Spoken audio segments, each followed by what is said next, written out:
Buenas, buenas. Welcome to In the DAW. I'm Kevin Ochoa, and today I want to share with you guys how to set up FL Studio plugins from the FL Studio Cloud. So if I go to Tools, under FL Cloud, I have Sounds Mastering Distribution. Let's click on Plugins. And right here, you're going to open the app for the FL Studio Cloud Instruments and Effects. As you can see here, here's my library of effects.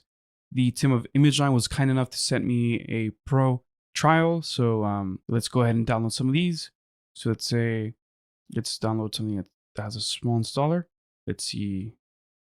And that I don't have because I have all the UVA stuff. They just stick to the Verbum.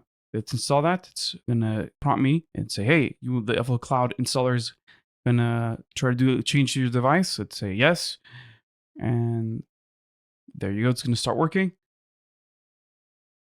And as easy as that, it is going to install it. When I go over to FL Studio, when I go to my plugins, they should be under some of these. Let's search Verbum. There you go. And now I can drag Verbum in here. And it's in there. So this was actually quite interesting for me because this was definitely the most smooth install experience I've ever had with any plugin ever. So how does this look like in the back end? In the back end, I have my typical folders that have been created for my VST in the documents folder, and also the VST is added to the common/VST3 folder. Let me show you that in a second. Okay, so here I am inside everything. It's a nice file search app for Windows, kind of similar to the Spotlight search, but more dedicated towards finding files. Now here I have the Verbum folders that have been created. I have the FL Studio FST folder, or file, sorry. And then I also have the PNG that belongs to here.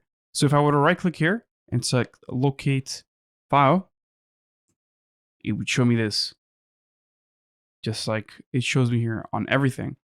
Now, if I go to the VST3 folder, I can right click and select open path.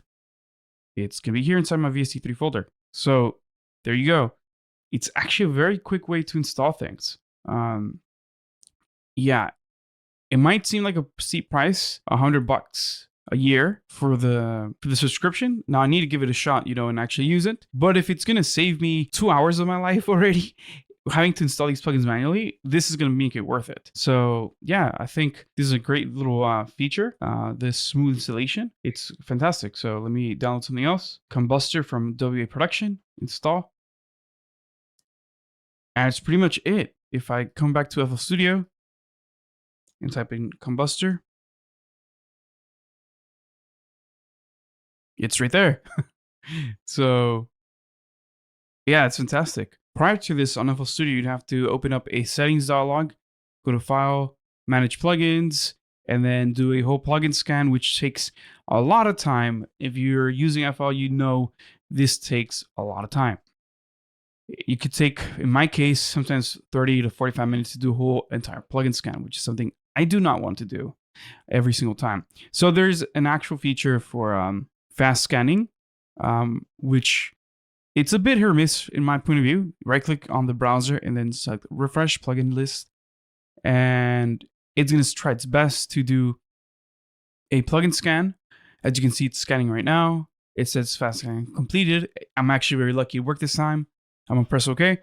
And then now if I go to effects and then new, you'll see here I have my new plugins that I've added lately. ProQ4 is one of them. So if I can drag and drop it in here, boom.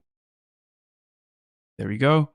And then for me to add it to my database, I'd have to go to, let's say, effects, and then manually put it in here, filter, and you see I got ProQ4 right there. I'm just gonna do it again. Add to plugin database, flag as favorite, and boom, it'll add it right there. Let's add it to a different category just to show you how that works.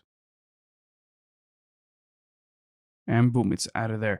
So this is pretty smooth for ProQ. However, for other plugins, this thing will not show up. So you manually have to create the picture, add it on there, and it's a bit of a hassle. So the FL Cloud plugin installation is actually awesome for me. If I, find myself using these plugins over and over again, this is definitely worth the entry price alone. I've yet to use the sounds, so if you guys want to see me use the FL sounds in a future video, let me know.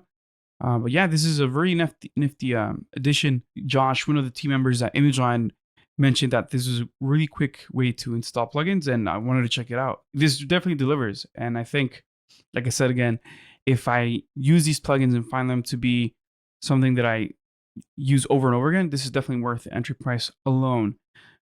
If for some reason ImageLine could get more companies to actually, add them into this way to install plugins, it'd be very beneficial. Anyway, I'm going to stop yapping now. And all right, this is going to be it for this video. If you learned something new, please give it a like, subscribe to the channel, and ring the notification so you stay up to date with all the content we have here at In the DAW. Once again, I'm Kevin Ochoa, and I'll catch you guys on the next one. Peace.